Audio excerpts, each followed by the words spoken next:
Eu estive no Recife fazendo uma convenção junto com o Sexteto para BCP, Nokia, e lá quando eu cheguei, um dos meus entrevistados era o Ariano Suassuna. Como ele não sai nunca de lá, eu digo, eu não vou perder essa entrevista. Estou no Recife, vou entrevistar o Suassuna. O pessoal da Rede Globo foi impecável, pessoal, aliás, meu agradecimento a todo o pessoal da Rede Globo lá do Recife.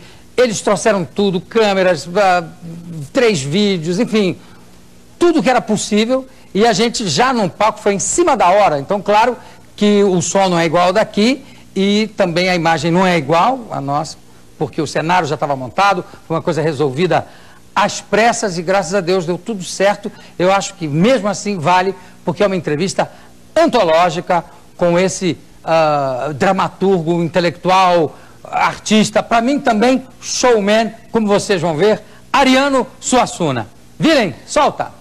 Ariano Suassuna, Maomé não vai à montanha, mas a montanha veio a Maomé. Você sabe que isso é uma das coisas mais insistentes por parte não só da nossa produção, mas de pessoas que telefonam, pessoas que pedem. E o Ariano Suassuna, cadê a pauta do Ariano Suassuna? Eu digo, eu sei, mas ele não pode vir, ele não está querendo vir, ele não pode viajar. É verdade que você tem medo de andar de avião? Não, eu não gosto de viajar. Seja de avião. Agora, acho avião a pior viagem de todas. Eu não gosto de viajar de coisa nenhuma, mas gosto de ficar na minha casa. Mas, engraçado, Jô, eu não tenho muita personalidade. Todo mundo dizia, é bom viajar é muito bom. Aí eu dizia, é mesmo, viajava, achava ruim, não sabia o que era. Aí eu dizia, é o avião, depois eu digo, não, é o carro. Aí eu viajava de carro, achava, até que aos 58 anos eu descobri que eu não gostava de viajar. Foi uma felicidade completa. Isso depois de ter viajado durante anos a fio. E tomar cafezinho é outra coisa, eu não gosto de cafezinho, só descobri aos 60 anos, eu descobri. Eu dizia, é porque é quente, eu tomava quente e me queimava, aí eu tomava frio, eu achava cedo, até que aos 60 anos eu descobri que não gostava de cafezinho. E todo brasileiro gosta de cafezinho, eu pensava que gostava, mas não gosto não.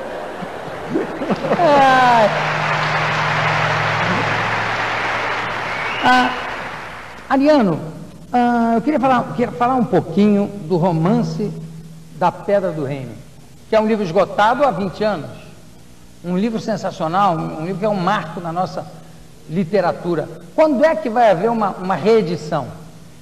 Olha, Jô, é um pouco culpa minha. Eu sou meio complicado nesse negócio de edição. Por um lado, aconteceu uma coisa desagradável. Eu até não gosto nem de dizer, porque parece que fui eu que dei o azar, mas o editor que editou A Pedra do Reino quebrou.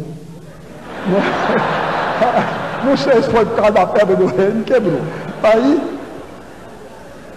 Aí passou muito tempo sem editar, quando agora ele se recuperou. Aí eu estou inventando um outro romance e eu vou incluir A Pedra do Reino nesse romance. Aí é por isso que eu não tenho... E qual é a próxima editora que você pretende quebrar agora depois? Olha, eu ainda não tenho editora escolhida. Ó, eu vou pedir para a gente usar esse microfone mesmo, porque o outro está reverberando muito. Você se incomoda ou não? Não precisa tirar, não, ele desliga. Toninho, corta ali e vamos em frente. Antes da gente continuar nesse papo de literatura, eu queria que você contasse uma história que eu soube através do Luiz Mendonça, uma história que se passa com os militares de 64, quando você foi lá defender o pessoal do Movimento de Cultura Popular do Recife, junto ao general Justino Alves Baixo, do 4º Exército. Como é que foi isso? Não, olha, não foi o general Justino, não. Não? Não. Eu me vali do fato de ser amigo do nosso querido crítico de música e de literatura, Andrade Muricy. O irmão dele, mais moço, o general Antônio Carlos de Andrade Muricy, tinha a fraqueza de gostar de música. E por aí a gente se tornou amigo dele. Então, Quando os meus amigos, considerados na época subversivos, começaram a ser perseguidos, eu fui lá falar com o general Muricy e ele me atendeu várias vezes a propósito, não só de Luiz Mendonça, como de várias outras pessoas. E aí resolveu. Mas tem uma história, como é que o negócio de chegar até os Estados Unidos, como é que se ensina um camponês? Tinha um texto do MCP que ensinava um camponês a chegar a pé nos Estados Unidos. Você está lembrado dessa história? Eu me lembro. Isso foi uma das coisas de que acusaram o pessoal do MCP. Né? E o texto dizia o quê? O texto eu acho que era um negócio de vai de posto S em posto S, não é? E chega lá. E no instante chega lá.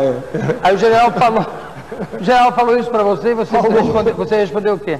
Eu disse, não, olha, não leve essas coisas em conta não, porque essas coisas no posto S é verdade mesmo.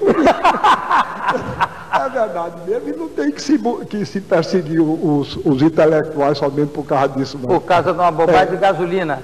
Pois é. Mas já que você falou aí em história, deixa eu lhe contar uma história. Você perguntou ao público se o público ainda conhecia a palavra murcica. Não é? Murcica, que é cacuete, né? Tique nervoso. Tique nervoso. Então, aqui, na época do bonde, existia um bonde chamado o bonde Zeppelin. E o bonde Zeppelin tinha 2 bancos, as pessoas ficavam... No começo tinha bancos comuns, normais, as pessoas ficavam de frente. Mas, atrás, eram 2 bancos, ficavam todos... Chamavam o cara duro, porque a gente ficava olhando um para o outro assim. Cara dura, era o nome Era o nome do banco, né? Dos bancos, os 2 bancos. Aí no bairro do Espinheiro, existia um camarada que tinha 2 apelidos. Era Calango Elétrico e Benedito Mucica. Porque ele não controlava os movimentos, não. Ele era... Então, ele chamava Benedito Mucica. E um dia, eu vou contar a história em termos de real, não é do dinheiro real, porque para ficar mais compreensível. Então, Benedito Mucica entrou no bonde Zeppelin com a mulher, e ele sentou-se num cara dura, e a mulher sentou-se no outro, porque os outros lugares estavam ocupados. No momento em que o cobrador chegou junto dele, que não havia borboleta não, o cobrador chegou junto dele para cobrar, ele deu uma nota que seria hoje de R$50, e custava, digamos, 50 centavos a passagem. E ele foi apontar a mulher. Mas quando ele foi apontar, ele se descontrolou e...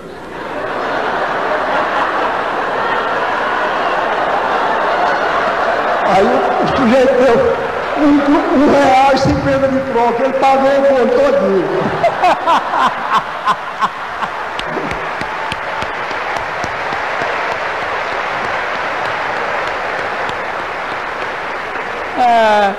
Pagou por todo mundo. Hoje em dia não se usa mais essa expressão de música. Eu uso, mas eu sou meio antigo, não é? Os outros aí, a juventude eu não sei, mas eu uso, continuo usando. Eu acho uma expressão deliciosa. Tem algumas expressões típicas do Nordeste que eu acho que são de uma riqueza impressionante. Você sabe que eu assisti aqui no Recife, eu estava casado na época, estava em lua de mel com Tereza Austrégésilo, uma atriz de quem, aliás, você tinha escrito há pouco tempo, elogiando o trabalho dela. Nós fomos assistir aqui no Teatro Princesa Isabel, em 1900... Santa Isabel. Teatro Santa Isabel. Santa Isabel, perdão. No Teatro Santa Isabel, que eu soube que está reformado agora, é verdade? Teatro Santa Isabel, a estreia em 1960, acho que janeiro de 60, da Pena e a Lei. Sim. Que era um espetáculo maravilhoso, porque tinha aquele ato que era tudo... Os atores viravam... É verdade. Os atores viravam mamulengos. Tinha o Cabo Rosinha, que odiava ser chamado de Cabo Rosinha, pelo apelido. Essa coisa de pessoas que odeiam apelido é verdade. É verdade.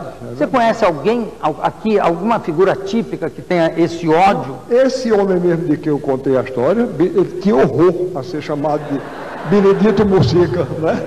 Verdadeiro horror. Tem outra história muito boa dele, João. Diz que uma vez era tempo de carnaval, e ele entrou no bonde, novamente no bonde de Espinheiro, né?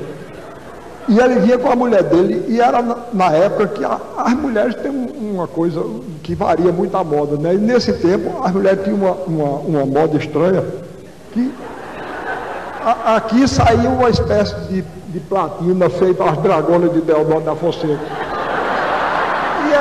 E era cortada embaixo, não é? Cortada embaixo. E a mulher dele era, não sei se eu estou, era um pouco gorda. Era gorda mesmo. É gorda, já eu vou dizer assim mesmo. Era gorda. Aí saiu um pouco assim do corte. Aí lá vinha um bêbado, você falou em bêbado, aí lá vinha um bêbado. Aí quando viu aquela coisa sair, deu uma tentação, ele deu um aperto. Aí Benedito Mucica puxou o revólver para atirar. Mas aí ele atirou para trás. Aí disse que viu um bombeiro subindo no ônibus, arrancou aquele calango do chapéu. Aí o bombeiro saiu na carreira e disse que chegou lá no quartel dos bombeiros e disse: seu comandante, não deixe bombeiro nenhum ir ao bairro do Espinheiro. Então uma perseguição aos bombeiros lá, horrorosa. Eu ia entrando, não fiz nada, levei um tiro.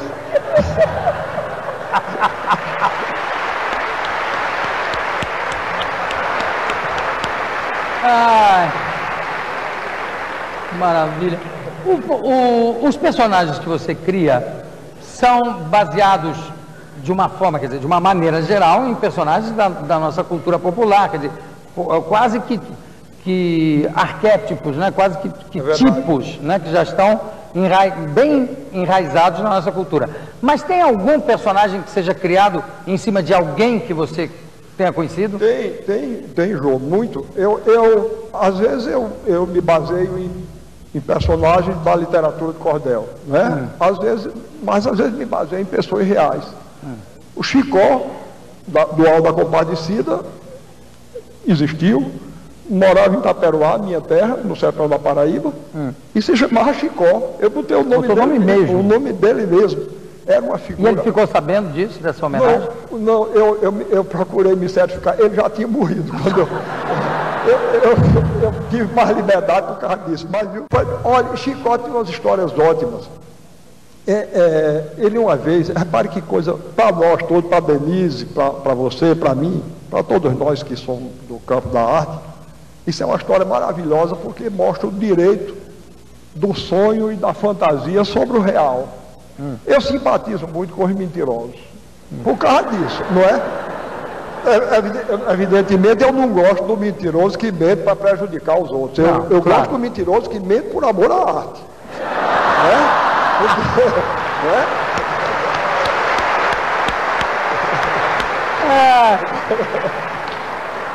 Agora mesmo eu estou cultivando era aqui de Pernambuco. Ele disse que o pai dele é o maior produtor de mel de abelha do estado, porque conseguiu fazer um mestiço de abelha com vagalume. Fez um cruzamento de abelha com vagalume, e o mestiço trabalha de dia e de noite, à luz das velas. Uma beleza isso, não é? Repare, não existe não, mas devia existir. É verdade. Deus vai e inventa, não é? Tinha que ser inventado. Não é verdade? Pronto, foi bem. Aí Chicó estava contando, ele gostava muito de contar história assim para um público, e a gente começava a achar graça, e aí ele começava a mentir mesmo. E ele começou a mentir. Aí quando ele estava bem entusiasmado, chegou um antipático, né? Um sujeito desagradável, aí disse: não, essa história não foi assim não. Eu estava lá e vi, e não foi assim não. Aí ficou aquele constrangimento assim. Aí Chicó disse: tá vendo? Tudo bem, veja que coisa você fez. Agora estou eu constrangido, todo mundo constrangido. Todo mundo sabe que eu minto. Ninguém reclama. Agora eu pergunto a vocês, me diga uma coisa: vocês preferem minhas mentiras ou a verdade desse besta? levou, não é verdade, isso é o direito do sonho, hein? Não é o direito da arte. Claro. Não é verdade? A fantasia. A fantasia, o sonho. Quer dizer que ele era um grande... Foi o maior mentiroso que você conheceu? Foi o maior mentiroso que eu conheci, foi Chicó. E o maior e o mais lírico. O mais lírico também, não é? Você estava me contando lá uma história maravilhosa do Camilo de Holanda, que também já morreu, acho que a gente pode contar. Pode contar, é. Não pode? Eu não sei, eu sou muito contra, eu digo sempre, eu sou muito contra as pessoas falarem mal dos outros pela frente. Não é? Uma falta de educação. Não é? Constrange quem fala e não é?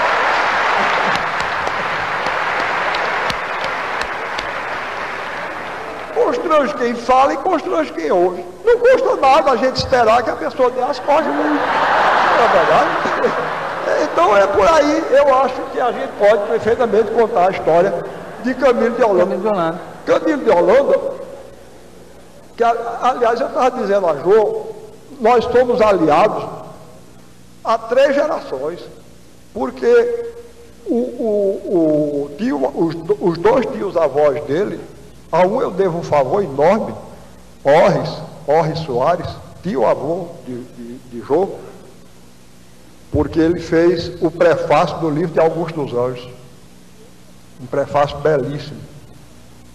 E o outro, Oscar Soares, acompanhava politicamente meu pai, João Suassuna, né, que era político, governou a Paraíba, como Camilo de Holanda também, não é? Isso. Pronto. Agora, eu estava contando a Jô, de quem Camilo de Holanda também é parente. Parte de minha avó. Parte de sua avó. Isso. O doutor Camilo de Holanda foi o homem mais roento que já existiu na Paraíba e no Nordeste todo. Era inimigo dele, os amigos não tinham defeito, os inimigos ele não via nenhuma qualidade, e se não tivesse defeito ele inventava. Era uma figura roenta, medonha. E ele inimizou-se, como disse o nome para mim. E morreram todos. Morreram todos, a gente não tem ninguém aqui na frente. Ele inimizou-se com um cidadão lá chamado Antônio Pessoa. Aí, quando ele estava no governo, chegou uma pessoa lá da Paraíba, no palácio, e disse: doutor Camilo, eu vim dizer ao senhor que Antônio Pessoa morreu. Aí ele disse: vão ser 3 dias de festa no inferno. Imagina que negócio duro, danado. Aí ora, eu estava dizendo a Jô, hoje em dia, na Paraíba, uma palavra assim do governador tem uma repercussão enorme. Imagine naquela época, não é, que o governador era uma coisa. Aí a Paraíba todinha, de repente, a notícia correu, ficou a Paraíba toda empolvorosa. Aí o arcebispo da Paraíba, Dom Adalto, foi lá no palácio. Chegou lá e disse: doutor Camilo, eu vim aqui falar com o senhor, porque está correndo uma história horrorosa. Aí estão dizendo que, quando comunicaram ao senhor a morte de Antônio Pessoa, o senhor disse que ia haver 3 dias de festa no inferno. Eu estou desmentindo em todo canto, porque uma história dessa não é possível que seja verdade, mas eu quero desmentir com o aval do senhor. Aí ele disse: não, Dom Adalto, pode desmentir, porque eu não pronunciei uma frase absurda dessa. Eu não pronunciei uma frase absurda dessa, e vou lhe dizer o motivo. Porque para a alma de Antônio Pessoa ir para o inferno, era preciso que ele tivesse alma, e aquele cachorro não tinha alma. Em segundo lugar, é que eu não vou. O diabo nunca me fez mal, eu não vou desejar a ele a companhia de Antônio Pessoa para o resto da vida. Bom, isso foi mais ou menos em 1918, quando ele governava a Paraíba. Na década de 30, ele já velho, ele vinha um dia andando na Rua Nova, lá na Paraíba, e aí um amigo nosso, Fernando Nóbrega, avistou o doutor Camilo. Aí aproximou-se e disse: doutor Camilo, eu vim lhe dar uma notícia. Morreu Dona Mariquinha, a viúva de Antônio Pessoa. Aí ele disse, que dia triste, Fernando. Que dia de luto. Um dia triste. Aí Fernando disse, bom, o homem amansou com a idade, né? Ele disse, dia triste, dia terrível. Que dia de luto no Instituto Butantan. Então morreu aquela serpente velha, não é? Era por aí. Esse era o... Aquela serpente. Como é que você se sente vendo o sucesso do filme O Alto da Compadecida, que mais de 2 milhões de espectadores já viram o filme? Você viu o filme? Você gostou do filme? Gostei muito. E já que está presente aqui a nossa Denise, estava dizendo a ela, foi a melhor mulher do padeiro que eu já vi. Não é? E não é concordo. Frente, não. Concordo.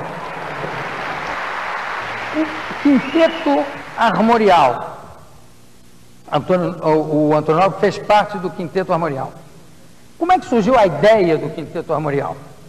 João, era o seguinte, veja bem, na minha visão, nós que pertencemos ao Brasil oficial, que é o Brasil dos privilegiados, a gente passa, desde muito jovem, a gente passa por uma verdadeira lavagem cerebral. Quer dizer, nós somos portugueses arrependidos. E alguns olha, eu tinha uma tia-avó, foi a velhinha mais reacionária que eu já ouvi falar na minha vida. Ela tinha horror a Pedro Álvares Cabral. Tá certo? Quando ela falava em Pedro Álvares Cabral, ela trincava o dente, dizia, aquele amaldiçoado. Se não fosse ele, eu tinha nascido na Europa. Quer dizer, e normalmente a nossa classe é quase toda assim, não é? Quer dizer, a classe dominante brasileira no século XIX queria ser francesa, hoje quer ser americana, não é? Quer ser americana. Inclusive estão criando problemas para os meninos. Tem menino que fica frustrado se não for a Disneylândia. Não é? Isso é uma coisa triste, a meu ver, porque eu acho a Disneylândia um lugar terrivelmente feio. Aquilo, na minha visão, é um monumento maior que a imbecilidade humana. Ele ergueu no canto da cidade.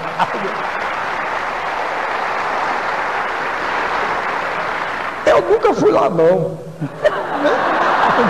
Nunca fui, não, nem vou. Eu, quando era jovem, 2 amigos meus meteram na cabeça que eu tinha que ir fazer um curso na Europa.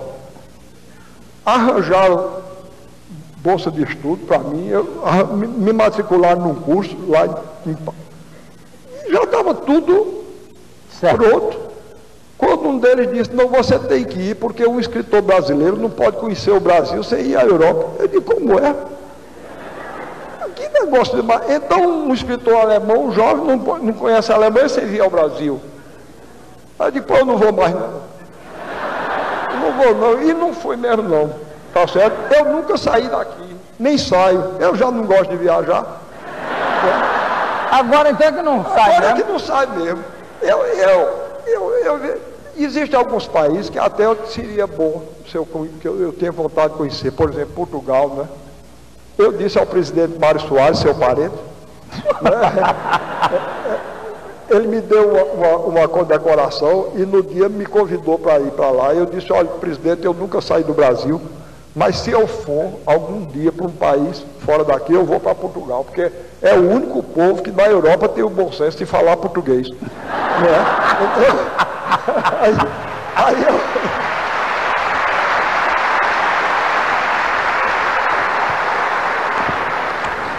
Bom, de maneira que eu nunca fui lá, como eu estava dizendo, mas aquela minha filha que está ali, aqui conversou com Denise sobre o retrato falado, ela foi. E ela disse, ela me contou a mim, ela disse, papai, foi uma das coisas mais ridículas que eu já vi na minha vida.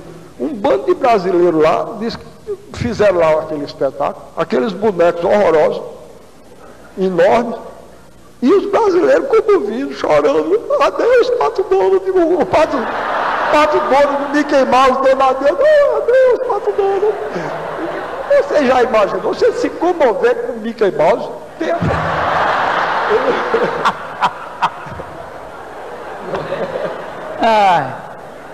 Meu querido Ariano Suassuna, claro que a gente podia varar a noite aqui conversando. Quero agradecer demais.